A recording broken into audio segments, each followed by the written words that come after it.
മലയാളികളെ ഒരുപാട് ചിരിപ്പിച്ച, ചിന്തിപ്പിച്ച സലീം കുമാർ വിട പറയുമ്പോൾ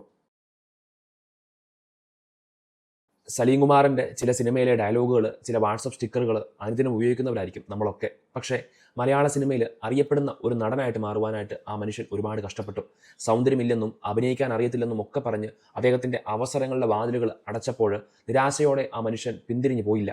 മറിച്ച് അവസരങ്ങൾക്ക് വേണ്ടി കാത്തിരുന്നു, അവസരങ്ങൾ തേടിയിറങ്ങി. അങ്ങനെ ഒടുവിൽ ഹാസ്യ നടനെന്ന് മാത്രം പറഞ്ഞവരുടെ മുൻപിൽ മലയാള സിനിമയിലെ, ഇന്ത്യൻ സിനിമയിലെ ഏറ്റവും വലിയ അവാർഡുകൾ നേടിയെടുത്തുകൊണ്ട് തന്നെ പുച്ഛിച്ചവരെ, തന്നെ തള്ളിപ്പറഞ്ഞവരുടെ മുൻപിൽ ഒരു ഇതിഹാസമായി മാറുകയായിരുന്നു സലീം കുമാർ.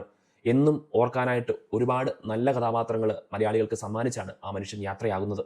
തന്നെ പുച്ഛിച്ചവരുടെ, തനിക്ക് അഭിനയിക്കാൻ അറിയത്തില്ലെന്നും സൗന്ദര്യമില്ലെന്നും പറഞ്ഞവരുടെ മുൻപിൽ ഒരു ഇതിഹാസ കഥാപാത്രമായിട്ട് ആ മനുഷ്യൻ വിട പറയുമ്പോൾ നമ്മയും ഓർമ്മിപ്പിക്കുന്നത് ഇതൊക്കെ തന്നെയാണ്. നിങ്ങളുടെ ജീവിതത്തിൽ നിങ്ങളെ അവഹേളിക്കുന്ന, നിങ്ങളെ പുച്ഛിക്കുന്ന, നിങ്ങളുടെ കഴിവുകളെ തിരിച്ചറിയാത്തവരുടെ മുൻപിൽ ഒരു അടഞ്ഞ വാതിലുകളായിട്ട് കണ്ട് ഒരിക്കലും നമ്മുടെ ജീവിതം അവസാനിപ്പിക്കുകയല്ല വേണ്ടത്. മറിച്ച് ക്ഷമയോടെ നമ്മുടെ അവസരങ്ങൾക്ക് വേണ്ടിയിട്ട്, നമ്മുടെ ഇടങ്ങൾക്ക് വേണ്ടിയിട്ട് നമുക്ക് കാത്തിരിക്കാം.